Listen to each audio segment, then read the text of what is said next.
কাঁধে কালো রঙের ব্যাগ ঝুলিয়ে হাবাগোবা চেহারা, চুলগুলো কেমন উস্কো খুস্কো, পুরনো একজোড়া নীলচে রঙের লোফার জুতো পরা, প্যান্টের সামনে বাম পকেটে হাত গুজে ভার্সিটিতে প্রবেশ করছে একজন নতুন ছেলে। আশরাফুল নামের এই নতুন ছেলেটি আজই প্রথম এসেছে ঢাকা ভার্সিটিতে। গুটি গুটি পায়ে ভার্সিটিতে প্রবেশ করতেই হঠাৎ শুনতে পেল, এই যে নিউ বয়, এদিকে, এই যে নতুন ছেলে। আশরাফুল থমকে যায়, কারণ সে নতুন একজন। দাঁড়িয়ে গিয়ে সামনে তাকিয়ে দেখে কয়েকজন ছেলে তার দিকে হাত ইশারা করে ডাকছে। আশরাফ নামের এই ছেলেটা পাশে তাকায়, হয়তো অন্য কাউকে ডাকছে এটা ভেবে, কিন্তু না, সবাই যে যার মতো করে চলছে। আশরাফের দিকে তাকিয়ে লিডার গোছের একটা ছেলে বলল, আব্বে নতুন প্যাকেট, তোকেই ডাকছি, এদিকে আয়। আশরাফ বেশ জোরে হেঁটে সেদিকে চলে যায়। 5 জন বড় বড় ভাইয়াদের সামনে আশরাফ কেমন কাঁচুমাচু হয়ে দাঁড়িয়ে আছে। একজন বলে উঠল, নাম কি তোর? জি ভাইয়া, আশরাফুল। ভাই আশরাফুল, এটা আবার কেমন নাম? তোকে কি আশরাফুল বলে ডাকবো নাকি? লিডার আরিফ আশরাফের জামার কলার ধরে হাসতে হাসতে কথাগুলো বলল। আরিফের সাথে বাকিরাও হাসতে লাগলো। কেবল ফ্যালফ্যাল করে তাকিয়ে আছে আশরাফ, কিছু বলার নেই। কারণ আশরাফ অনেক আগে থেকেই জেনে এসেছে ঢাকা ভার্সিটির ক্যাম্পাসে সব সময় র্যাগিং হয়, আর এখনো সে র্যাগিং এর মধ্যেই পড়ে গেছে। আশরাফকে ছেড়ে দিয়ে ছেলেগুলোর মধ্যে থাকা কৌনক নামের ছেলেটা আরেকজনকে ডাক দেয়। আরিফ সেদিকে না তাকিয়ে আশরাফকে বলে, ওই বেটা, এক সাইডে আয়, এই সুরজ আমাদের ভাই আশরাফকে ধরে রাখ। আশরাফ সরে এসে সামনে তাকায়, দেখে একটি মেয়ে এদিকেই আসছে। হাবভাব দেখে মনে হচ্ছে সেও নতুন। মেয়েটা মাথা নিচু করে আরিফদের সামনে এসে দাঁড়ায়। কৌনক মেয়েটার দিকে তাকিয়ে আরিফকে বলে, আরিফ ভাই, প্লিজ মামুনিকে ছায়রা দাও, আমার তাকে ভাল লাগছে ভাই, প্লিজ মামুনিকে কেউ জাগ্র করো না। মেরে তোর দাঁত তুড়িয়ে দেবো শয়তান, আগে তো বলে নিয়েছিস প্রেমটা জার্ক হবে। তাহলে ভাই, এই ভাই আশরাফকে আর এই টুঙ্কু মামুনির একসাথে জার্ক করি। সেটা মন্দ হবে না। এই সামনে এসে দাঁড়া, নাম কি তোর? আরিফ আশরাফকে সামনে এসে দাঁড়াতে বলে। মেয়েটার দিকে তাকিয়ে আরিফ প্রশ্নটি করে। মেয়েটা একবার তাকিয়ে আস্তে গলায় বলে, জি সাইমা। কি? জি সাইমা। এটা আবার কেমন নাম? ডিজিটাল নাম নাকি রে? থাম তো তোরা। তা মামুনি, তোমার গলাটা তো বেশ সুন্দর। এই ভাই আশরাফ, যদি তোর গালে একটু চুমুকাই তাহলে কেমন লাগবে বলতো? ভাইয়া প্লিজ আমাকে ছেড়ে দেন, আমি নতুন এসেছি ভার্সিটিতে, এমন করবেন না আমার সাথে, অনেক দূর থেকে এসেছি। শোন, বেশি কথা বলবি তো আরো খারাপ হবে। চুপচাপ যা বলছি তাই মেনে নে, না হলে এই শালা দাঁড়িয়ে আছিস কেন, যা চুমুকা। আশরাফ সবার দিকে একবার তাকায়। সবাই উৎসুক এবং আশরাফের দিকে বিরক্তি নিয়ে তাকিয়ে আছে। আশরাফ পাশে দাঁড়িয়ে থাকা মেয়েটার দিকে তাকায়। শুকনো দৃষ্টিতে মেয়েটা আশরাফের দিকে তাকিয়ে আছে। আশরাফ বলে, ভাইয়া, আমি অনেক দূর থেকে এখানে পড়তে এসেছি, প্লিজ ভাইয়া আমাদের ছেড়ে দেন, আমরা তো আপনাদের কোনো ক্ষতি করিনি। ওই মাদার ছুত, বেশি বকিস কেন? ওই সাইমা, হালার পুতের ইঞ্জিনে একটা লাথি মারতো, মার বলছি। কৌনকদা, ইঞ্জিন কি গো, যন্ত্র কও, বাচ্চা দেওয়া যন্ত্র। মহিনের কথা শুনে আরিফ, সুরুজ আর কৌনক হো হো করে হাসতে লাগলো। আশরাফ শান্ত চোখে হাসির প্রশোধনীতে তাকিয়ে আছে। আশরাফ মাথাটা নিচু করলো। আরিফ বলে, এই ভাই আশরাফ, তুই ইমরান হাসমিকে চিনিস? জি। বাপ রে বাপ, ভাই আমি আজও ইমরান হাসমিকে চিনলাম না, আর এই শালা এখনই চিনে ফেলেছে, লুচ্চা আছে ভাইয়ে। চুপ মহিন, দেখছিস না আমি কথা বলছি। এই যে মেয়ে, তুমি কি সানিয়া পারে চিনো? সানিয়া ফাক কে ভাইয়া? ওরে কেউ আমারে ধরে আমারে টাক কইরা দে, জনি ভাই হইয়া যায়। এই মেয়ে সানিয়া পারে চিনে না? এই তোরা তাম্বি, সানিয়া পাওলো ইমরান হাসমির বউ, আর ইমরান হাসমি কিন্তু সেই লেভেলের কিচার। তোমরা এখন দুজন ইমরান আর সানি হয়ে কিস সিন করো এখানে, আমরা ভিডিও করব। ভাইয়া এসব কি বলছেন আপনারা? ছি। আশরাফের কথা শুনে আরিফ কষে একটা চর মারে। আশরাফ প্রায় পড়ে গিয়েও পড়ে না। আশরাফের গালে আঙুলের ছাপ বসে যায়। এবার কৌনক সাইমার ওড়নাতে হাত দিতেই সাইমা কৌনককে কষে একটা চর বসিয়ে দিল। তারপর পরপর 4টে নতুন সিরিজের ইয়াহামা R15 ভার্সিটিতে প্রবেশ করলো। ভার্সিটির গেটের পাশে গাড়ি পার্কিং এর জায়গা করা। নতুন 4টে R15 বাইক পার্কিং লটে রেখে ধীর পায়ে এগিয়ে যায় কয়েকজন ছেলে। ছেলেগুলোর কোমরে শর্ট রেঞ্জের পিস্তল রাখা।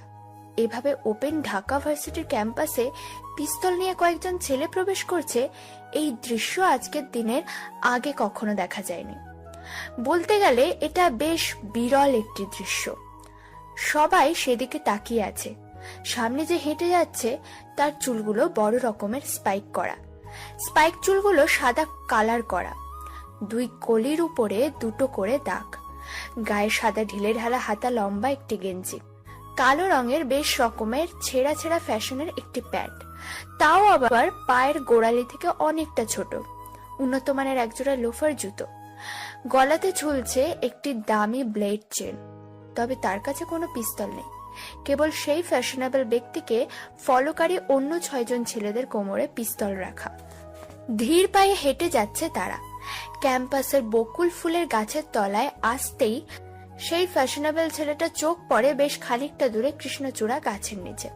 সেখানে কয়েকজন ছেলে একটা ছেলে ও আরেকটা মেয়েকে র্যাগিং করছে। বকুলতলার গোল চত্বরে দাঁড়িয়ে ছেলেগুলো সেই দিকে তাকিয়ে আছে। তারা দেখে মেয়েটার ওড়না ধরে একটা ছেলে টান দিতে মেয়েটা তার গালে চড় মেরে বসে। তারপর সেই ছেলেটাও মেয়েটার গালে চড় দিতে যাবে, ঠিক সেই সময়েই সাইমার পাশে থাকা আশরাফ ছেলেটা কৌনকের হাত ধরে ফেলে। ঠিক তখনই মাথার উপরে সিলিং ফ্যানটা ঘুরছে বেশ জোরে। তবুও চেয়ারে হেলান দিয়ে থাকা রাফিনের কপাল বেয়ে ঘাম ঝরছে। চোখ বন্ধ করে তিনি ভাবছেন, কারা এই ডেঞ্জারাস বয়েজ গ্যাং? আর কেনই বা সহজ সরল দুটো ছেলের কাছে ছবিগুলো পাঠাবে? নাকি সর্ষের মধ্যে ভূত লুকিয়ে আছে? না না, দুটো ছেলেকে দেখে একদমই মনে হয় না তারা মশা মারতে পারবে। কিন্তু ছবিগুলো কেনই বা নিলয়ের নাম করে আসলো? কালো গোলাপের রহস্য কি? ছবিগুলোও বা রিসেন্টলি তোলা হয়েছে, তাহলে কে এসব করছে? কেন করছে? কি কারণ হতে পারে? অনেকগুলো প্রশ্ন রাফিনের মাথায় ঘুরতে থাকে। আর সেই প্রশ্নের সাইড এফেক্টে কপাল বেয়ে চিন্তার ঘাম বেরিয়ে নিচে পড়ছে। সবকিছু যেন ওলট পালট হয়ে যাচ্ছে। তখনই শুনতে পায় মেয়েলি একটা ভয়েস, আসতে পারি স্যার? দরজার দিকে তাকিয়ে দেখে নেহা আর অনু দাঁড়িয়ে আছে।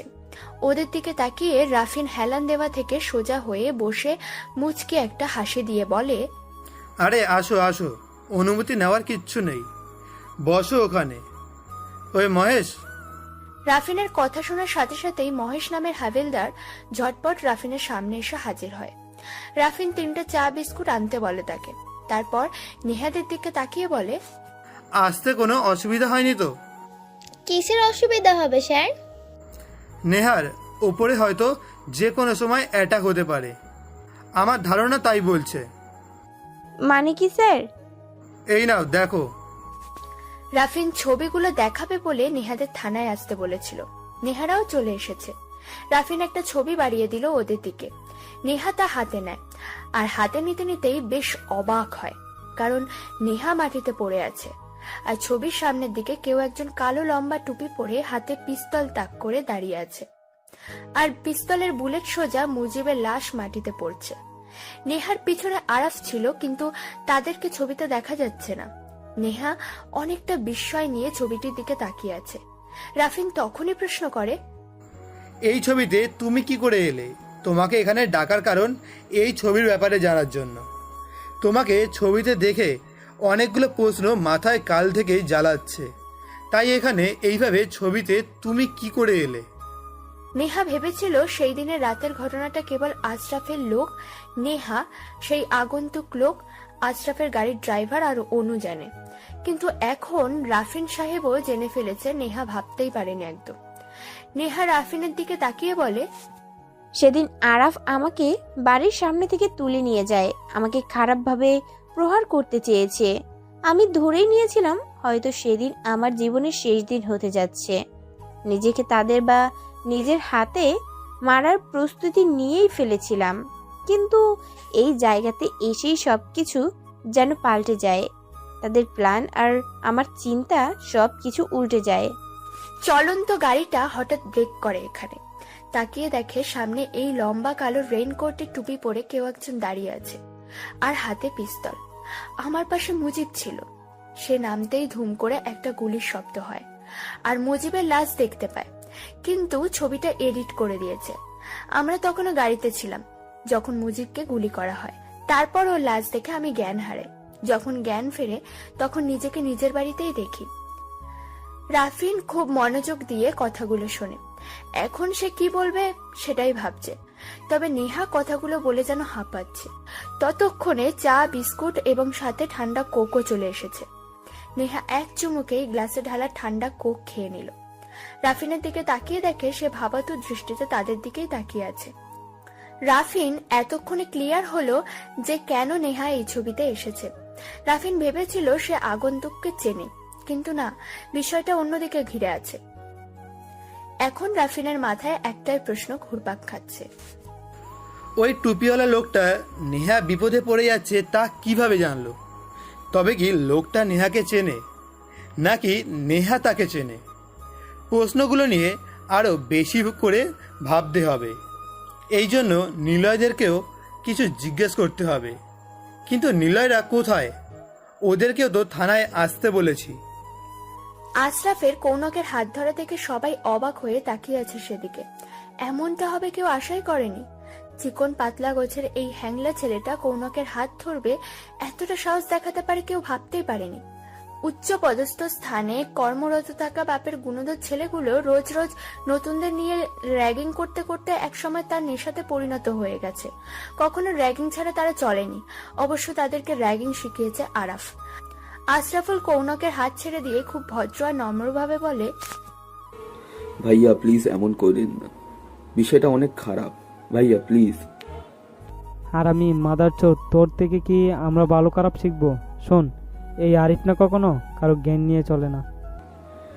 যখন মার পড়বে পিঠে তখনই খুব চলবে। কি বলিস শালা? বললাম মেয়েটাকে ছেড়ে দে, আর আমাকে আমার ক্লাসের দিকে যেতে দে। তুই আমাদের ভাইকে তুই তুই করছিস? আমাদের ছেড়ে দে বললাম কিন্তু। ওরে মাদার চোদ! আশরাফের জামার কলার ধরে গালে কয়েকটা চড় দেয় আরিফ। আজ 6 মাস পর ভার্সিটিতে এসেছে, আর এতদিনে নিজেকে সুস্থ এবং নতুন রূপে তৈরি করেছে। নিজস্ব একটা গ্যাংও তৈরি করেছে, আর ওর গ্যাংয়ের লোক সবাই অর্কের সাথেই কাজ করত।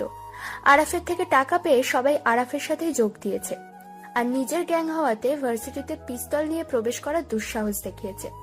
এর আগে ভার্সিটিতে বড় রকমের ঝামেলা ছাড়া এসব কেউ কখনো আনেনি, কিন্তু এই আরাফ সেটা করে দেখিয়েছে। আরাফের সাথে লোকজনকে দেখে ও আরাফের ফ্যাশন দেখে সবাই অবাক হয়েই ওদের দিকে তাকিয়ে আছে।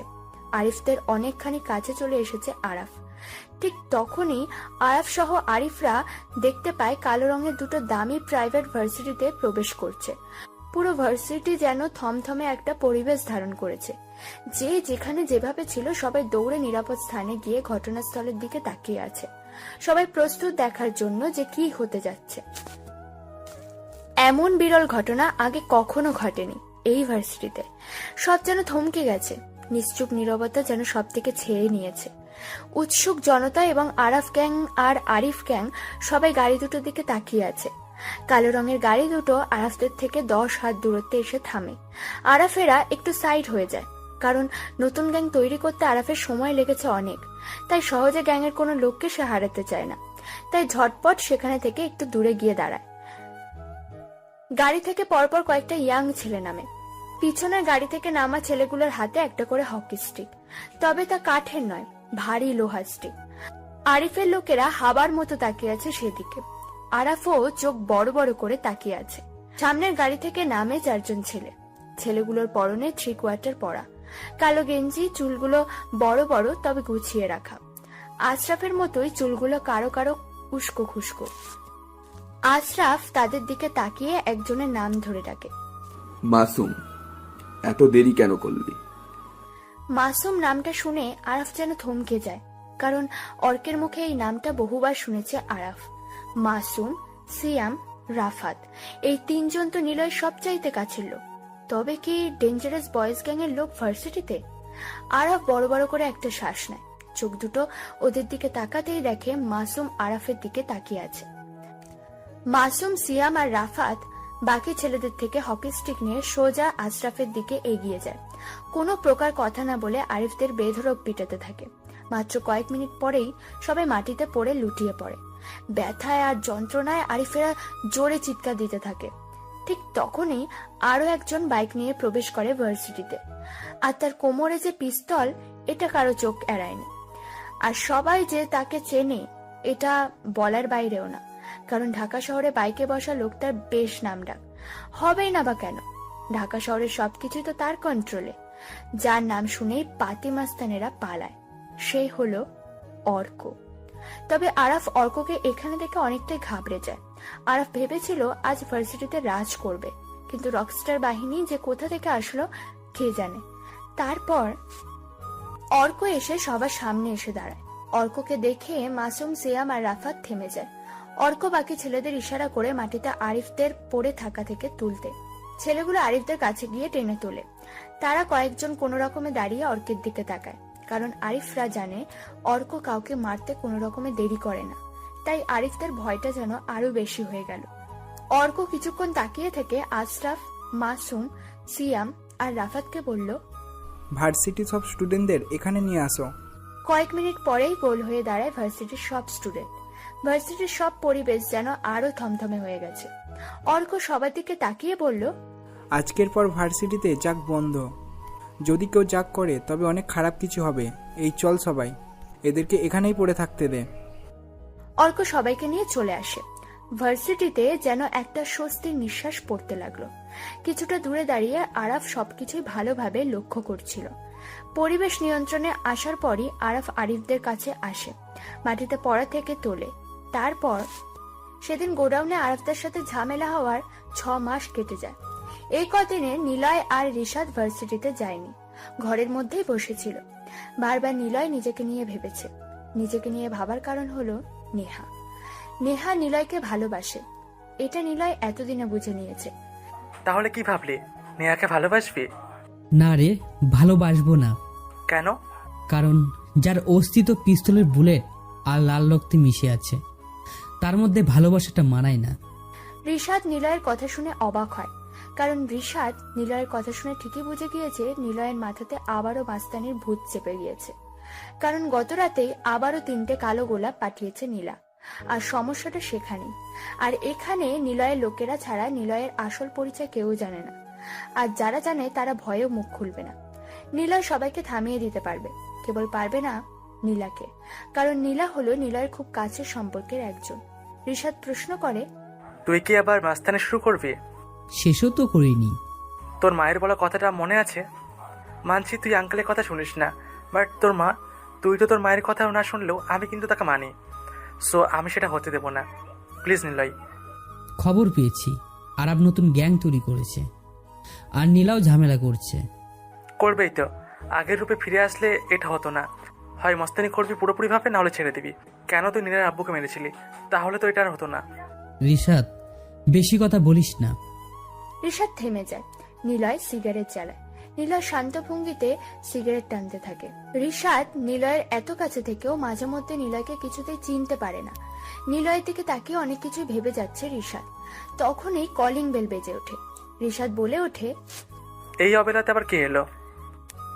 রিশাদের কথা শুনে নিলয় একটু শব্দ করে হাসে।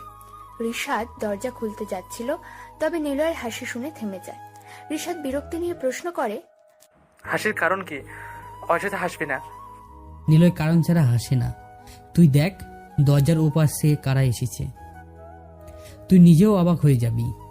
রিশাদ দরজা খুলতে যায়। রিশাদ এক প্রকার ধরেই নিয়েছে নিলয়ের মাথা দিন দিন সমস্যা হচ্ছে। কি বলে সে নিজেও জানে না। রিশাদ ধীর পায়ে দরজা খুলতে যায়। দরজা খুলতেই অবাক হয়ে তাকিয়ে থাকে সামনে, কারণ তাহলে স্যার আসি? নেহার কথা শুনে রাফিন ভাবনা থেকে ফেরে। নেহার দিকে তাকিয়ে মুচকে এক হাসি দেয়। কোনো একটা বড় রকমের রহস্য এই শহরে ঘুরে বেড়াচ্ছে, কিন্তু রাফিন সেটা যেন বুঝেও বুঝতে পারছে না। নেহারা বসা থেকে উঠে দাঁড়ায়। চলে যাওয়ার জন্য প্রস্তুত হতেই রাফিন বলে, এই ছবিগুলো আমি 6 মাস আগে পেয়েছি, যেদিন তোমরা নিলয়দের বাড়িতে ছিলে। আর কেন 6 মাস পর তোমাদেরকে ডেকে এসব জিজ্ঞাসা করলাম, একবারও জানতে চাইলে না কেন? না মানে স্যার, সেদিন ছবিগুলোর ব্যাপারে নিলয় বলছিল একটা, তাই। ও জি স্যার, আপনি এতদিন পরে কেন ডাকলেন আমাদের ছবি দেখাতে? এখন নয়, পরে বলবো। চলো তোমাদের পৌঁছে দেই। না স্যার, আমরা যেতে পারবো। না, যদি কোনো সমস্যা হয়। ঠিক আছে স্যার। রাফিন ওদের সাথে বের হয়। রাফিনের মনে আবারও ভাবনার স্রোত এসে যেন থমকে দাঁড়িয়েছে। কতগুলো প্রশ্ন আবারও মনের মধ্যে এসে দাঁড়িয়েছে। কারণ নেহারা কেন প্রথমেই জানতে চায় না? ছবিগুলো এতদিন পরে দেখাচ্ছে, যেন এমন একটা ভাব দেখাচ্ছে সবকিছুই তারা জানে, কিন্তু ধরা দিচ্ছে না। আচ্ছা, নেহারাও কি কোনো কিছু জানে তাহলে, নাকি জানেই না একদম? আর কথা শুনে তো যেন মনে হচ্ছে কিসের মধ্যে একটা আমতো আমতো আছে। স্যার, গাড়িটা চালাবেন নাকি? অনুর কথা শুনে রাফিন ভাবনা থেকে ফেরে। তাকিয়ে দেখে সবাই সিট বেল্ট বেঁধে বসে আছে। কেবল রাফিন কোনো কিছু না করেই বসে আছে। তাড়াতাড়ি রাফিন সিট বেল্ট বেঁধে নেয়, তারপর গাড়িতে স্টার্ট দেয়। কিছু দূর আসার পরেই নেহা এক প্রকার চিল্লিয়ে বলে, স্যার, এখানে গাড়ি রাখুন প্লিজ প্লিজ। রাফিন ধুম করে ব্রেক করে। নেহার সাথে সাথেই গাড়ি থেকে নামে। সিভিল পোশাক পরা রাফিন আর অনুও গাড়ি থেকে নামে। রাফিন দেখে নেহা একটি বিশাল বাড়ির দিকে চলে যাচ্ছে। সাথে সাথেই রাফিন নেহার হাত ধরে বলে, ওইদিকে কোথায় যাচ্ছ? ওই যে বড় বাড়িটা দেখছেন না, ওখানে। কেন, ওটা কি তোমাদের বাড়ি? আর জানো ওটা কার বাড়ি? জানি স্যার, আদনান সাহেবের। চলুন না স্যার, একটু ঘুরে আসি। কি? ওই মিস নেহা, আদনান সাহেবকে কি তুমি টমেটো পেয়েছো? যা মন করলাম আর নিয়ে নিলাম।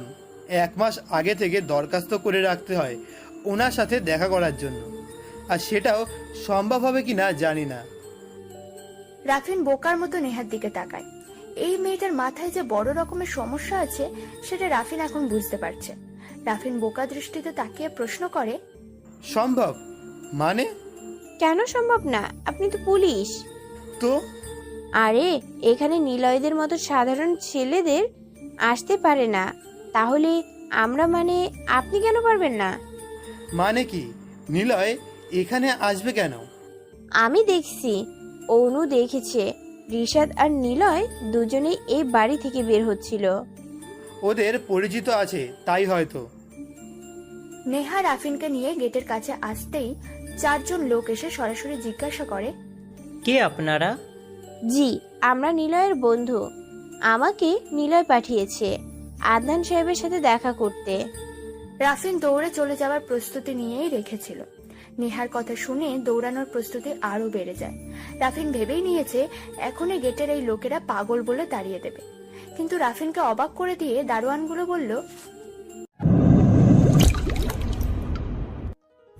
রিশাদ দরজা খুলে হা হয়ে গেল, কারণ দরজার সামনেই দাঁড়িয়ে আছে ডেঞ্জারাস বয়েজ গ্যাং সব লোক। মাসুম, সিয়াম, রাফাত, অর্ক, আশরাফ, আরিয়ান। রিশাদ চোখ বড় বড় করে তাদের দিকে তাকিয়ে আছে। মাসুম বলে ওঠে, হাই ভাইয়া, কেমন আছো? সরো, এখন ভেতরে যেতে দাও। রিশাদের উত্তর না শুনে সবাই এক এক করে ঘরের মধ্যে প্রবেশ করে। সবাই দেখে নিলয় বসে বসে সিগারেট খাচ্ছে, আর বিছানার উপর পড়ে আছে নিলয়ের প্রিয় পয়েন্ট 54 এর শর্ট রেঞ্জের পিস্তল। কেউ কোনো কথা বলছে না, সবাই সামনে দাঁড়িয়ে আছে। রিশাদ চট জলদি এসে নিলয়ের সামনে এসে দাঁড়ায়। নিলয়ের দিকে তাকিয়ে রিশাদ বলে, নিলয়, এইসব কি? কোন সব? এরা এখানে কেন? তুই বুঝতে পারছিস না নিলয় কি হতে যাচ্ছে? পরিবেশ পরিস্থিতি আগের মতো নেই। রাফিন কিন্তু আমাদের চেনে। রাফিনকে মেরে দিই। ওই চুপ, তোরা কোনো কথা বলবি না। দেখছিস না আমি আর নিলয় কথা বলছি। নিলয় রাফিনের ব্যাপারে আরিয়ানের মতোই কিছু বলতে যাচ্ছিল, কিন্তু তার আগেই আরিয়ান বলে ওঠে। নিলয় আরিয়ানের দিকে তাকিয়ে একটা হাসি দেয়। রিশাদ নিলয়ের দিকে আরো অবাক হয়ে তাকায়। রিশাদ বলে, তাহলে মাস্তানি আবার শুরু করার জন্যই এদের সবাইকে ডেকেছিস, তাই তো? আর এই যে আশরাফুল, তোর গালে চড়ের দাগ কেন? আস্তে নাস্তে ঝামেলা পাকিয়ে ফেলেছিস। আমার কোনো দোষ নেই, সব তো ওই ভার্সিটিতেই হয়েছে। মানে ভার্সিটিতে কি হয়েছে? বাদ দে রিশাদ। অর্ক, তোর সাথে আমার কথা আছে। বাদ মানে? আর তুই সবটা জানতি ওরা ভার্সিটিতে ছিল? রিশাদ আবারও চুপ হয়ে যায়। রিশাদ ভালো করে কিছুটা হলেও বুঝতে পারছে গ্যাংটা ভাঙতে যাচ্ছে, কারণ নিলয় এখনই অর্কের সাথে যে কথা বলবে তা অর্কের গ্রহণযোগ্য হবে না। রিশাদ মনে মনে ভাবছে এসব, আর কি কথা হবে সেটাও রিশাদ আন্দাজ করে নিয়েছে। কারণটা হলো আরাফ। নিলয় জেনেই গিয়েছে আরাফ নতুন গ্যাং বানাচ্ছে নিলয়কে মারার জন্য। নিলয় চাইলে যখন খুশি আরাফকে মারতে পারে, কিন্তু সে সেটাও করছে না। তাই রিশাদ বলে, নিলয়, আবার তোকে বলছি, মাস্তানিতে প্রবেশ করলে পুরোপুরিভাবে প্রবেশ করে ফেল, আর না করলে এদেরকে চলে যেতে বল, আর আমরাও শহর ছাড়ি। রিশাদ, নিলয় কখনো মাস্তানি ছাড়বে না। আমি ছাড়বো। তোকে যদি মেরে দিই? রিশাদ নিলয়ের কথা শুনে চুপ হয়ে যায়। নিলয় এমন বলবে ভাবতেই পারেনি সে। কখন যে চোখ বেয়ে পানি গড়াতে লাগলো টের পেল না রিশাদ। তবুও রিশাদ হাসতে হাসতে বলল, নিলয়, মাস্তানিটা তোর থেকে শিখেছি, তাই আমিও জানি রাস্তাটা দুর্গম, মরতে তো হবেই, হয় তোকে না হয় আমাকে। রিশাদ চুপ কর, তোকে আমি মাস্তান হতে বলিনি, তোকে তো পড়াশোনা করতেই দিয়েছিলাম। অনু তোকে ভালোবাসে, তোর একটা ভবিষ্যৎ আছে, তুই এসব ছেড়ে চলে যা। নিলয়, এবার কিন্তু বেশি বেশি হয়ে যাচ্ছে। উফ। আরাফকে দেখে আরিফ যেন একটি প্রাণ ফিরে পেল, কারণ অনেক আগে থেকেই আরাফ আর আরিফ বন্ধু ছিল। তারা দুজনেই অনেক র্যাগিং এর সাক্ষী। নতুন নতুন র্যাগিং এর জন্ম আর আইডিয়া সব এরা দুজনেই বের করত। আরাফ না থাকায় আরিফ র্যাগিং এর বিষয়টা চালিয়ে যাচ্ছিল। আরাফকে দেখে আরিফ কেঁদেই ফেলে। আরাফের দিকে তাকিয়ে কোকাতে কোকাতে বলে, দোস্ত, তুই এসেছিস, তোর জন্য একদমই ভালো ছিলাম না। তুই আসলি, তবে আরেকটু কেন আগে আসলি না? আমাকে তোর বাইরের লোকেরা মেরে গেল, দেখ। আমি জানি, আমি দূর থেকেই সব দেখেছি। তুই কিছু বলিস নাই কেন? আমাকে প্রচুর মারলো, তারপরও তুই চুপ ছিলি। আরাফ মুচকি হাসে। আরাফের এই হাসি দেখে আরিফ অনেকটা অবাক হয়, কারণ আরিফ কখনো এমন অবস্থায় আরাফকে হাসতে দেখেনি। কোনো ঘটনা ঘটলে আরাফ আগে এসে সবকিছু নিজের মতো করে বুঝিয়ে নিত, মাথা গরম করে গালি দিতে থাকতো। আরে এখন এইভাবে দেখে কেন হাসছে? তুই হাসছিস কেন? বাদ দে, চল হসপিটালে চল। দোস্ত, না দোস্ত, এর একটা বিহিত চাই। আরে পাগল, আগে নিজে ঠিক হয়ে নে। মনে রাখবি, সবসময় মাথা ঠান্ডা করে চলবি, তোর ভিত তো হবেই। আর আরেকটা কথা, তোকে অর্ক ভাইয়া লোকেরা মারেনি। তাহলে? আরিফ অবাক হয়ে যায়। অর্কের লোককে না মারলে তাকে কে মারবে? কারো তো সাহস নেই আরাফের বন্ধুদের গায়ে হাত দেওয়ার। তাহলে কে? আরিফ প্রশ্ন করতেই আরাফ বলে, ডেঞ্জারাস বয়েজ গ্যাংয়ের লোক। মানে যারা মুজিব, সোহাগ, সাফিন আর তোকে মেরেছিল? কি বলিস? ওরা কেন আমাকে মারবে? আরে গাধা, তুই তো নিজেই ওই গ্যাংয়ের ছেলেটার সাথে ঝামেলা করলি। মানে এই নতুন ছেলে আশরাফুল নাম বলেছিল সে। বাট নতুন না, ওটা তো বসের টোপ ছিল, আর গাধার মতো তুই টোপটা গিললি। বস টপ মানে কি? কিছু না, চল পরে সব বলবো। আরাফ আরিফকে নিয়ে হসপিটালের দিকে যায়। আরাফকে আরিফ যত দেখছে ততই যেন অবাক হচ্ছে। এরকম রহস্য দেখে আরাফ কখনো কথা বলেনি। কেমন একটা অন্যরকম লাগছে আরাফকে। তবে কি তাহলে আরাফ নতুন কিছু করতে যাচ্ছে? নেহা দরজার লোকদের কাছে নিলয়ের নাম বলতেই রাফিনকে অবাক করে দিয়ে গেটের দরজা খুলে দেয়। রাফিন কেবল চোখ বড় বড় করে নেহার দিকে তাকিয়ে হাঁটতে থাকে। ভিতরে প্রবেশ করতেই চোখ পড়ে ভিতরের পরিবেশে। বাইরে থেকে যেমন ভাবা হয়, বাড়ির এই উঠান ঘেরা জায়গা আরো বেশি সুন্দর। নেহা চোখ আর মুখ অবাক করে দিয়েই সব দিকে তাকিয়ে দেখছে, আর রাফিন ভেবেই চলেছে, নিলয়ের নাম বলতেই কোনো দারোয়ানেরা কোনো প্রকার কোনো কিছু চেক না করেই ভিতরে ঢুকতে দিল। কোনো প্রশ্ন আর করেনি কেন তারা? প্রশ্নগুলোর উত্তর রাফিন নিজেই খোঁজার চেষ্টা করতে লাগলো। কখন যে মেইন দরজার সামনে চলে এসেছে খেয়ালই করেনি। আরো 4 জন লোক তাদের সামনে এসে দাঁড়িয়েছে। একজন এসেই বলল, আপনাদের দেখা করার পারমিশনের কাগজ দেখি। নেহা, রাফিন আর অনু আদনান সাহেবের বাড়িতে বসে আছে। কাজের লোকটা 3 জনের জন্য চা বিস্কুট দিয়ে গেছেন। 3 জন বসে চায়ে কয়েকবার চুমুক দিতেই দেখতে পায় আদনান সাহেব সিঁড়ি ভেঙে তাদের দিকে আসছেন। ওনাকে দেখে সবাই চা রেখে বসা থেকে উঠে দাঁড়ালো। আদনান সাহেব কাছে চলে আসলেন, মুচকি হেসে বললেন, আরে রাফিন সাহেব যে, তা কি মনে করে? আর তোমার নাম নেহানা? তা তোমরা এখানে কেন? তোমরা আসবে আমি তো জানতামও না। বসো তোমরা। রাফিন বসেই চট জলদি উত্তর দেয়। না মানে স্যার, আসলে নিলয়। রাফিনের কথা শুনে নেহা কেমন করে যেন তার দিকে তাকায়। নেহা রাফিনকে ইশারায় থামিয়ে নেহা ফট বলে, আসলে নিলয়ের তো আমরা বন্ধু, ওর সাথে দেখা করতে আসলাম। ও বাড়িতে আছে? না, নিলয় তো থাকে না। আর নিলয়ের যতদূর জানি কোনো মেয়ে বন্ধু নেই। আর ওর বন্ধু হতে হলে ওর মতোই হতে হবে। তা তোমরাও কি ওর মতো নাকি? ওর মতো না, তবুও বন্ধু। নেহার উত্তর শুনে রাফিন চুপ হয়ে তাকিয়ে রইল নেহার দিকে। নেহা ঘুরে রাফিনের দিকে তাকায়। রাফিনের চোখ মুখ স্পষ্ট জানতে চাইছে আর মনে মনে বিড়বিড় করে বলছে, নিলয়ের মতো কথাটার মানে কি? কিন্তু সেটা জিজ্ঞেস করা যাবে না। তাই রাফিন বলে ওঠে, স্যার, নিলয় কেন বাড়িতে নেই?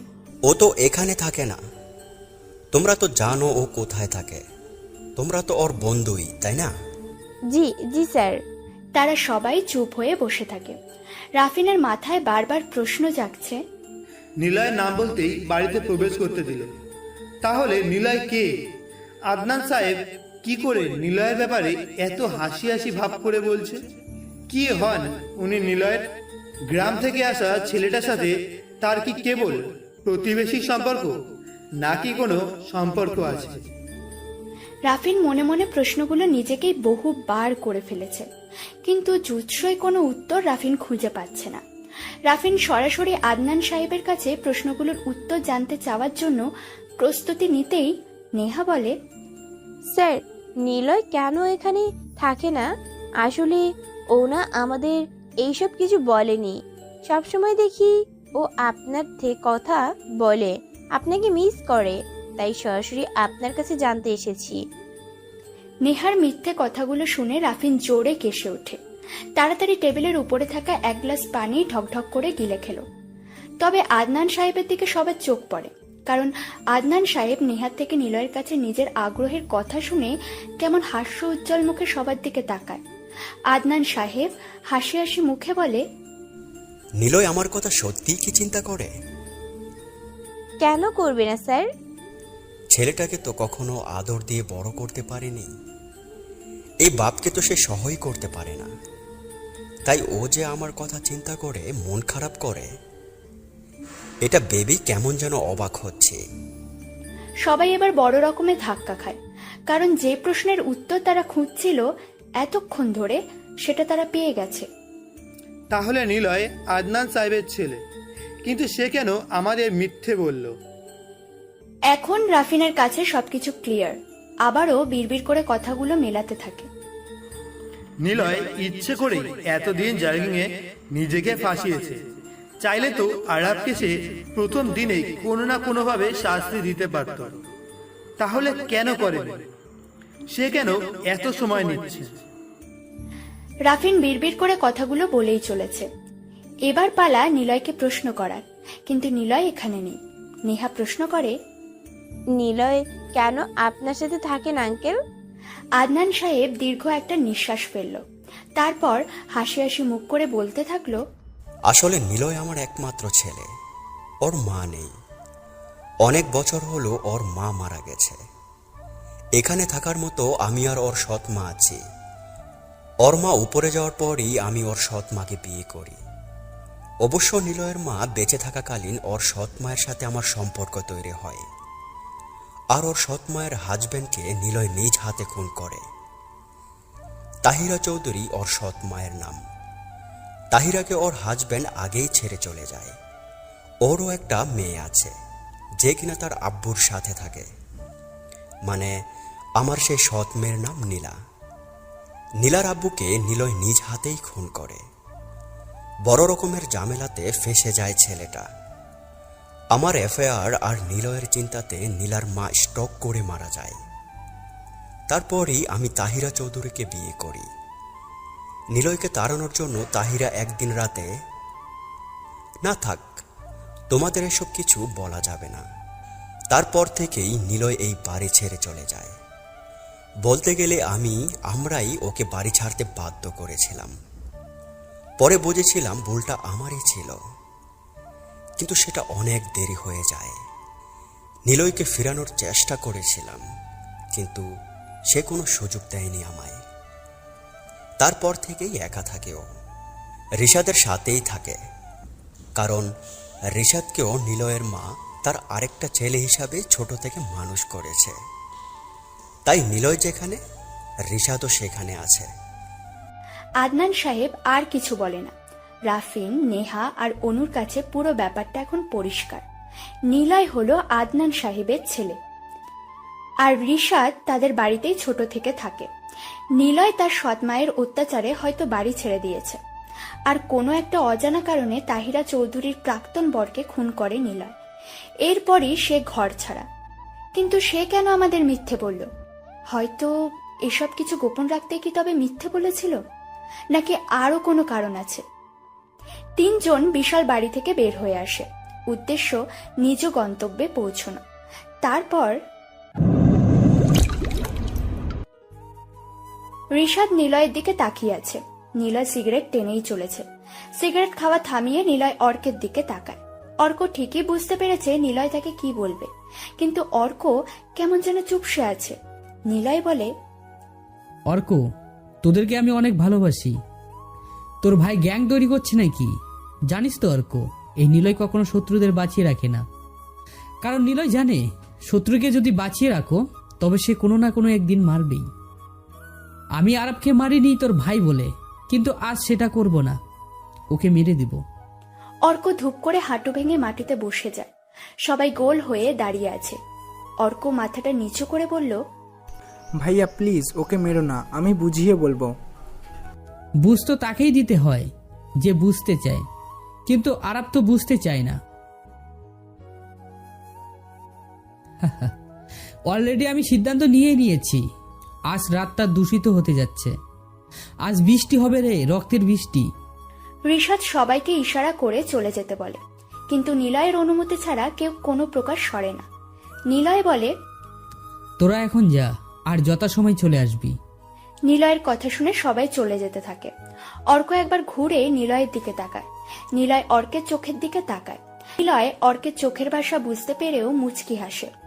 নিলয় আর রিশাদকে একা রেখে সবাই চলে যায়। নিলয় পকেট থেকে ফোন বের করে, কিন্তু তখনই ফোনটা বেজে ওঠে। স্ক্রিনে তাকিয়ে দেখে নীলা নামটা ভেসে উঠেছে। ফোন রিসিভ করে। ওপাশ থেকে বলে, তোমাকে বলেছিলাম মাস্তানি ছেড়ে দিতে, কিন্তু তুমি করোনি মিস্টার রকস্টার। তুমি রকস্টারের খেলাতে বড্ড জেদি। আজ তোমার সামনেই আমি তোমাকে কালো গোলাপ গিফট করব, কিন্তু আফসোস তুমি নিতে পারবে না। তোমার আত্মনাতে আজ পুরো পরিবেশ হাসবে, তৈরি থেকো। তোমার হাসিটা কিন্তু দারুণ, তবে যখন বুলেটের গরম সীসা তোমার বুক ছেদ করে বাইরে যাবে, তখন তুমি হাসবে কিনা চিৎকার করবে সেটা দেখার জন্য আমি তো প্রস্তুত। তুমি কি প্রস্তুত? নিলয় ফোন কেটে দেয়। বিছানা থেকে পিস্তল তুলে নিয়ে আয়না সোজা পরপর কয়েকবার ফায়ার করে ওঠে। রিশাদ ওকে থামায় না, কারণ রিশাদ জানে নিলয় প্রচন্ড রকম রাগী হলেও সহজে সে রাগ করে না, আর রাগলে সে নিজে ঠিক কি করে সেটাও জানে না। ট্রিগারে গুলি চাপা শেষ করে ধপ করে নিলয় বিছানায় বসে পড়ে। মনে করতে থাকে নীলার বাবাকে খুন করার সেই স্মৃতি দূষিত সময়টাকে। নীলার বাবা নীলাকে আর তার মাকে রেখে অন্য মহিলার সাথে অ্যাফেয়ারে লিপ্ত ছিল। নীলার মা সেটা জানতে পারে, তাই আদনান সাহেবের সাথে আরো গভীরভাবে অ্যাফেয়ারে জড়াতে থাকে। একসময় নীলাকে ছেড়ে ওর মা আদনান সাহেবের বাড়িতে চলে আসে। তখনও নিলয়ের মা বেঁচে ছিল। বাড়িতে সেই রাতে প্রচুর ঝগড়া হয়। নিলয় ছোট থেকে দেখে এসেছে তার বাবা মায়ের সময়ে অসময়ে ঝগড়ার দৃশ্য। রিশাদ থাকায় নিলয় সে ছোটবেলাটা মজা করে কাটালেও মন মরা আর চুপচাপ হয়েই থাকতো। সেই রাতে ঝগড়া চলতে থাকে। বাইরে প্রচন্ড রকম বৃষ্টি শুরু হয়। ঝগড়া চলে তাহিরা চৌধুরীকে নিয়ে। এক সময় তাহিরা চৌধুরীর বর নিলয়দের বাড়িতে নীলাকে কোলে নিয়ে চলে আসে। ঝগড়া তখনও চলতে থাকে। তবে ঝগড়ার এক সময় নীলার বাবা আর নিলয়ের বাবা মায়ের সাথে দ্বন্দ্বে জড়িয়ে যায়। ভুল কিংবা অ্যাক্সিডেন্ট যেমন ভাবেই হোক না কেন, নীলার আসল বাবা নিলয়ের মাকে চড় মারে, আর নিলয় সেটা সহ্য করতে না পেরে নিলয়ের বাবার পিস্তল নিয়ে নীলার বাবাকে খুন করতে যায়। কিন্তু নীলা, নিলয়ের মা, আদনান সাহেব আর তাহিরা চৌধুরী নিলয়কে আটকায়। সকলেই নিলয়ের হাত থেকে পিস্তল কাটতে যায়, কিন্তু সবাই চাপাচাপিতে নিলয় ট্রিগারে চাপ দেয় আর গুলিটা গিয়ে লাগে নীলার বাবার বুকে। উনি ওখানেই মারা যান। এরপর থেকেই বাকি জীবনটা ধোঁয়াশায় রয়ে গেল নিলয়ের। সন্ধ্যা নেমে গেছে, আকাশটা আজ বিশাল কালো মেঘে বিকেল থেকেই ছেয়ে আছে। যে কোনো সময় ঝমঝমিয়ে বৃষ্টি আসবে। রাফিন সাহেব থানাতে বসে নিলয় আর ডেঞ্জারাস বয়েজ গ্যাংয়ের লোকদের কথা ভাবছে। গভীর মগ্ন নিয়ে তিনি চিন্তা করছেন।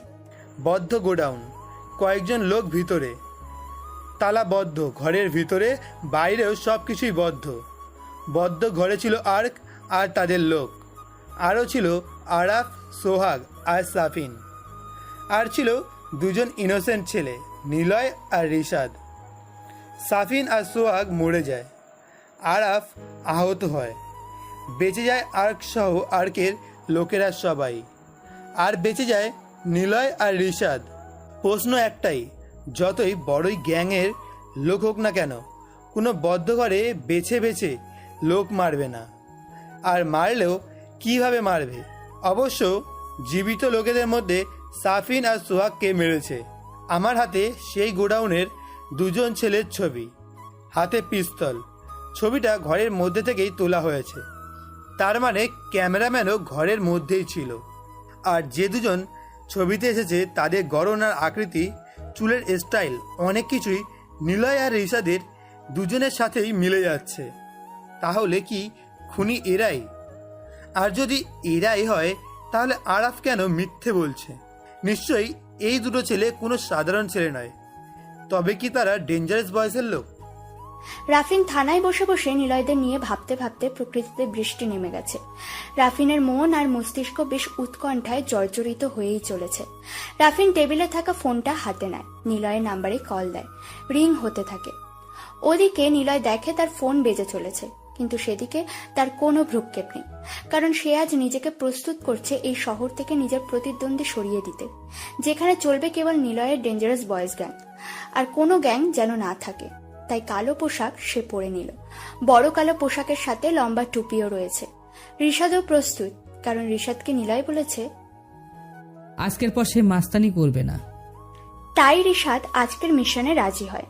রিশাদকে মাস্তানি না করতে দেওয়ার কারণ হলো নিলয়ের মা নিলয়কে সবসময় সৎ পথে থাকতে বলেছিল। মৃত্যুর আগেও রিশাদ আর নিলয়কে তার মা এই কথাটাই বলেছিল, কিন্তু নিলয় তা পালন করতে পারেনি। নিলয় বিছানার কাছে আসে, স্ক্রিনে তাকিয়ে দেখে রাফিন স্যার নামে কল এসেছে। নিলয় ফোনটা হাতে নেয়, কল কেটে মাসুমকে কল দেয়। রেডি তো তোরা? জি ভাই রেডি, কিন্তু অর্ক ভাই নেই সাথে। জানি ও থাকবে না, but no problem, it is mine time. নির্দিষ্ট জায়গাতে চলে আয়। নিলয় ফোন কাটতেই কল আসে, দেখে নেহার নাম্বার। নেহার নাম্বার থেকে কল আসাটা নিলয় আপাতত আশা করেনি, কিন্তু নেহা কি করবে? সে নিরুপায়, কারণ নিলয়ের ঘটনা শুনে নিলয়কে সে আরো বেশি ভালোবাসতে শুরু করে দিয়েছে। তাই নির্লিপ্ত ওই নারীর অপল মনটা নিলয়ের ভালোবাসা পাওয়ার নিদারুণ প্রয়াসে ব্যাকুল হয়ে আছে। সহ্য করতে না পেরে নিলয়কেই কল দিয়ে আজ সে মনের কথাটা বলবে বলে ঠিক করেছে। নিলয় রিং হওয়া ফোনটা হাতে নিয়ে দাঁড়িয়ে আছে। রিশাদ দরজার কাছে দাঁড়িয়ে নিলয়কে বলে, নিলয় ফোন কাটতে গিয়েও পারে না, কেন যেন নেহার কথা আজ বড্ড শুনতে ইচ্ছে হচ্ছে তার। নেহাকে সে ভালোবাসতে পারবে না, কারণ মাস্তানিদার রকস্টারের মন থাকে না। সে বুঝতে পারে না নারীর ভালোবাসা। রকস্টার তো বোঝে রক্ত, বুলেটের গন্ধ, কোনো মায়া না। ফোন কাটতে গিয়ে রিসিভ হয়ে যায় ফোন। ওপাশ থেকে নেহা বলে, নিলয় হয়তো তুমি রাগ করবে সত্যিটা শোনার পর। তোমার আব্বুর সাথে কথা বলেছি, তোমার ব্যাপারে সব জানি। তুমি আজ কেন বাড়িতে থাকো না, আর অনেক ভেবেই দেখেছি তুমি কেন এতদিন মিথ্যা বলেছিলে আমাদের। কারণ তোমার অতীত যেন কেউ না জানে, এইটার ভয়ে তুমি মিথ্যা বলেছ। এবার যেটা বলার জন্য কল দিয়েছি, তোমার অতীত জেনে তোমাকে আরো বেশি ভালোবাসতে শুরু করছি। নিলয়, তোমাকে বড্ড ভালোবাসি আমি। তোমার স্থায়িত্বের ওই বুকে আমাকে রাখতে না চাইলেও ভাসমান কচুরিপানা হিসেবে একটা ঠাঁই দিও। আমি না হয় ভেসে থাকবো তোমার বুকের গভীরে। ভালোবাসবে আমাকে? বেশি নয়, একটু হলেও চলবে। বাকিটা আমি নিজেই আদায় করে নিতে পারবো। নিলয় কিছু বলতে পারে না, কেমন যেন অস্বস্তিবোধ নিলয়কে ভর করেছে। তবুও নিলয় নিজেকে সামলে নিয়ে বলা শুরু করে, দেখো নিয়া, আমিও তোমাকে ঋষাদ এসে নিলয়ের হাত থেকে ফোনটা কেড়ে নেয়। তারপর কোনো কথা না শুনে ফোনটা কেটে দেয় ও। নিলয় মুচকে হেসে ওঠে। আজ নিলয় শব্দ ছাড়াই হাসল। তবে সেদিকে ঋষাদের কোনো খেয়াল নেই। ঋষাদ নিলয়ের ফোন কেটে দিয়ে সুইচ অফ করে দেয়। বিছানায় রাখা নিলয়ের পিস্তলটি ঋষাদ হাতে নিয়ে নিজে নিলয়ের কোমরে গুজে দেয়। তারপর ঋষাদ নিলয়ের হাত ধরে বাইরে নিয়ে আসে। তখন রাত 8টা বাজে। চারিদিকে প্রচুর বৃষ্টি। চারপাশ বৃষ্টিতে রঙে যেন ধোঁয়াশা সৃষ্টি করেছে। দুজন কালো টুপি পরা লোক গাড়িতে গিয়ে বসে। কয়েক মিনিট পরে গাড়িটা নিজ লোকালয় ছেড়ে এক অবিরাজমান, এক অকর্ষিত খেলাতে মারতে চলেছে তার গন্তব্যে। এদিকে নেহা আর রাফিন দুজনে নিলয়ের কথা ভেবে নিজ গন্তব্য থেকে বের হয়। তবে রাফিনের উদ্দেশ্য নিলয়কে পাকড়াও করা, আর নেহার উদ্দেশ্য নিলয়ের বুকে ভালোবাসার নীড় খোঁজা। কালো রঙের গাড়িটা ধুম করে ব্রেক করে থেমে যায়। গাড়ি থেকে নামে নিলয় আর ঋষাদ নামে দুজন হৃদয় গচ্ছিত রকস্টার। গাড়ির আলোতেই নিলয় বেশ ভালো করে লক্ষ্য করে 4 জন লোক মাটিতে মুখ থুবড়ে পড়ে আছে। লাল রক্ত, তবে বোঝাই যাচ্ছে এখনো তারা জীবিত। আর সেই 4 জন লোক নিলয়ের সবচাইতে কাছের লোক, মাসুম, সিয়াম, রাফাত আর আশরাফ। 4 জনই মুখ থুবড়ে কাদা পানি মিশ্রিত বিশাল বৃষ্টি পতিত কালো পিচ ঢালা রাস্তায় পড়ে আছে। আশেপাশে কেউ নেই। নিলয় গাড়ি থেকে নেমে দৌড়ে তাদের কাছে যায়। এই জায়গাতেই তো আরাফকে তুলে এনে মারার কথা ছিল, কিন্তু কেন মাসুমরা এভাবে পড়ে আছে? নিলয়কে দেখে মাসুম কেঁদেই ফেলে। নিলয় দৌড়ে কাছে যায়, মাসুমের হাত ধরে তুলতে যাবে, তখনই নিলয় বড় রকমের শকড হয়। নির্লিপ্ত অপ্রার্থিত দৃষ্টিতে তাকায় মাসুমের দিকে। মাসুমের দুটো হাতই কেটে নেওয়া হয়েছে। মাসুম চিৎকার করে বলে ওঠে, ভাইয়া তুমি চলে যাও, ওরা মেরে ফেলবে। সিয়াম। আর কিছু বলতে পারে না। কোথা থেকে যেন সাইলেন্সার খচিত স্নাইপারের বুলেটে মাসুমের নিঃশ্বাস বন্ধ হয়ে যায়। চোখ দুটো বোঝার আগেই গুলিটা ওর পিঠে এসে লাগে। নীলা ছিটকে পড়ে যায়। মাসুমের লাশের দিকে তাকাতে সে ভয় পায়। তার চোখ আটকে যায়। মাসুমের দেহ হতে কয়েক হাত দূরে পড়ে আছে সিয়াম, রাফাত আর আশরাফ। নীলয় পাগলের মতো দৌড়ে যেতেই দেখে সিয়ামের নাকের 2 পাশ দিয়ে বড় রকমের সূচ ফুটিয়ে দেওয়া হয়েছে। নীলয় বলে ওঠে, ভাই ওর তোরা, কি হয়েছে তোদের? কিছু হবে না রে? সিয়ামও কিছু বলতে পারে না। আবারও স্নাইপারের সেই শব্দহীন বুলেট সিয়ামের দেহটাকে নিস্তেজ করে দেয়। পাশে রাফাত আর আশরাফ পড়ে আছে। রাফাতের গলাটা আগেই কেটে রেখেছে। রাফাতের গলাটা কেমন যেন হা হয়ে আছে। তাজা রক্ত এখনো সেখান থেকে বের হচ্ছে। পায়ের দিকে তাকাতেই নিলয় দেখে মাটিতে রাফাতের পায়ের বিশাল চিহ্ন। হয়তো রাফাত বাঁচার জন্য ছটফট করেছিল। আশরাফ ডাক দেয়, ভাইয়া তুমি প্লিজ চলে যাও। অর্ক, আরাফ, নীলা আরো অনেকেই। আর কিছু বলতে পারে না। পেটে অনেকবার ছুরি ঢোকানো হয়েছে তার। জখম দেখেই নিলয় তা বুঝতে পেরেছে। নিলয় জোরে চিৎকার দিয়ে ওঠে। চোখ বন্ধ করে নিলয় কয়েকবার বড় বড় করে নিঃশ্বাস নেয়। চোখ বেয়ে বৃষ্টির থেকেও যেন অঝরে ঝরে চলেছে বাধাগ্রস্তহীন চোখের নোনা পানি। নিলয় বসা থেকে উঠে দাঁড়ায়। সাথে সাথে সামনে অনেকগুলো গাড়ির লাইট জ্বলে ওঠে। সেই লাইটের আলো নিলয়ের চোখে এসে পড়ে। নিলয় দেখে লাইটের পিছন থেকে অনেক লোক তার দিকে এগিয়ে আসছে। নিলয় আহত নয়, তবে ব্যাহত হয়ে স্থির দাঁড়িয়ে আছে। পেছন থেকে ধম করে কেউ একজন নিলয়ের মাথায় বাড়ি দেয়।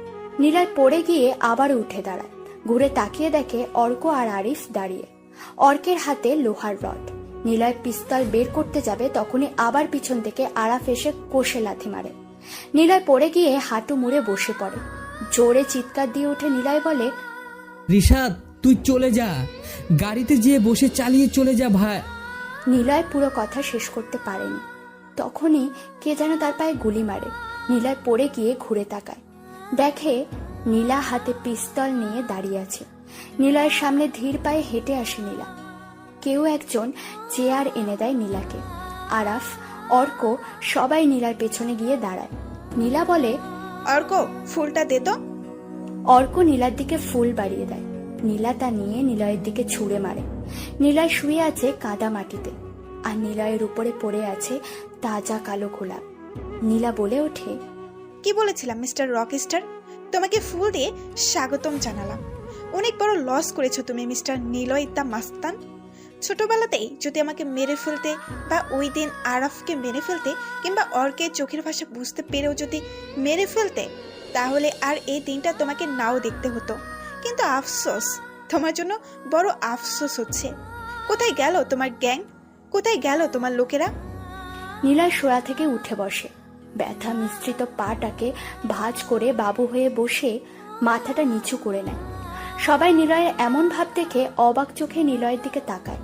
নিলয় হাঁটু ভাঁজ করে বসে জোরে হেসে দেয়। সবাই নিলয়ের হাসির শব্দ শুনে চমকে ওঠে, কারণ সে অর্ধমৃত অবস্থায় উচ্চস্বরে হাসতে পারে। সে কিন্তু আসলেই ঠান্ডা মাথার ভয়ঙ্কর একজন লোক।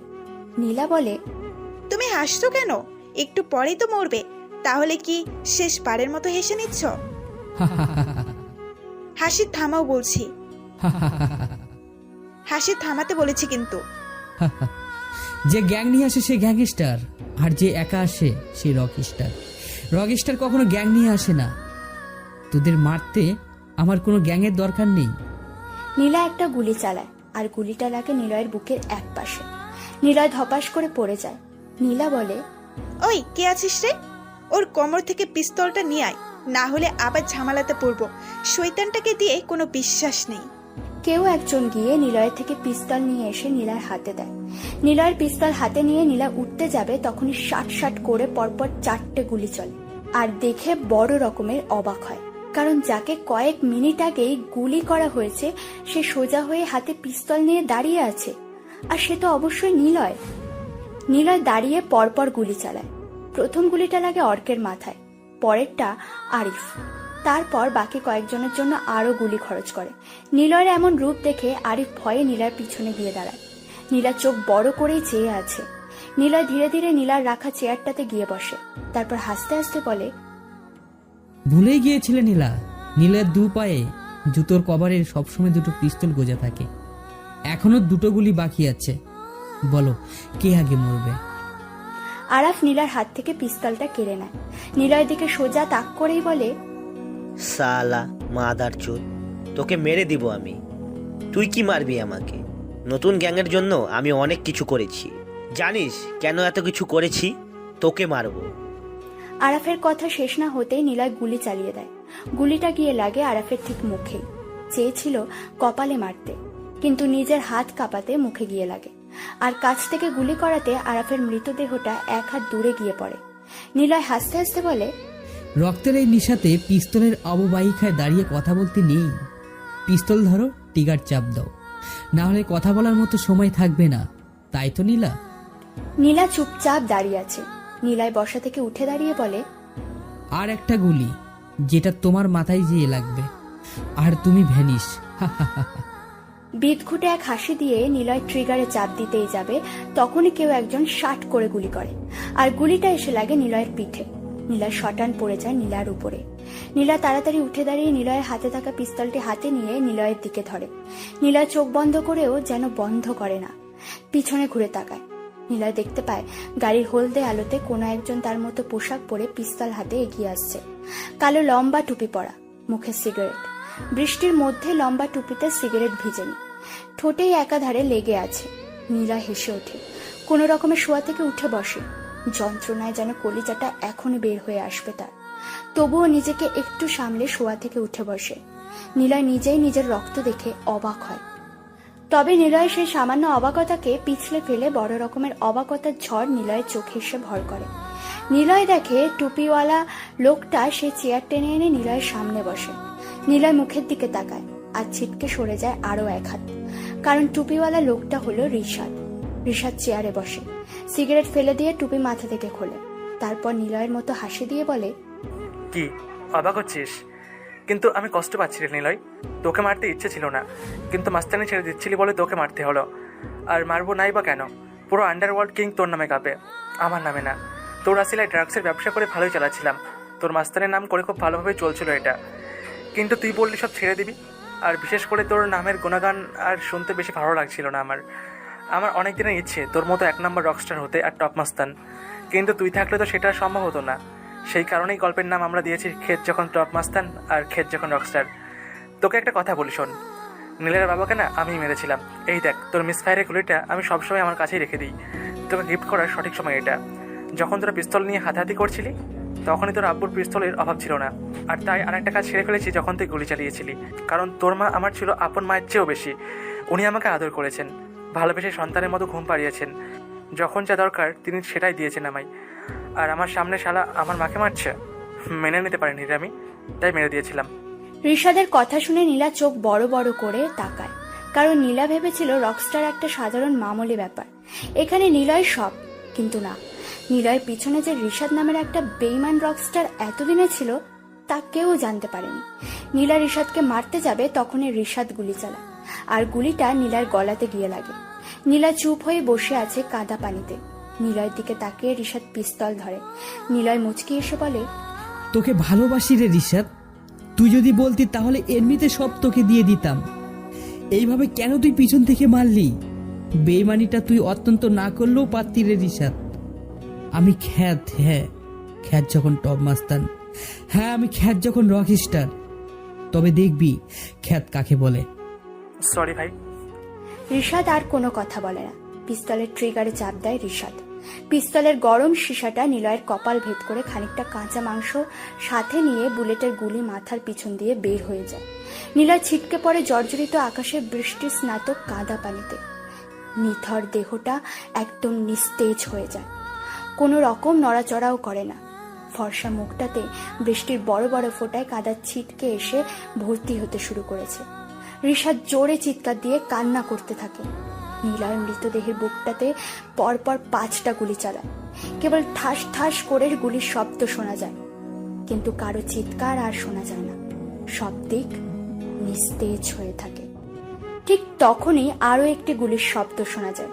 সেই গুলিটা এসে লাগে ঋষাদের মাথার পিছনে। ঋষাদ ধুমড়ে পড়ে যায় নিলয়ের লাশের উপর। চোখ বন্ধ করার আগে ঋষাদ দেখতে পায় কয়েকজন লোক দৌড়ে আসছে সেদিকে।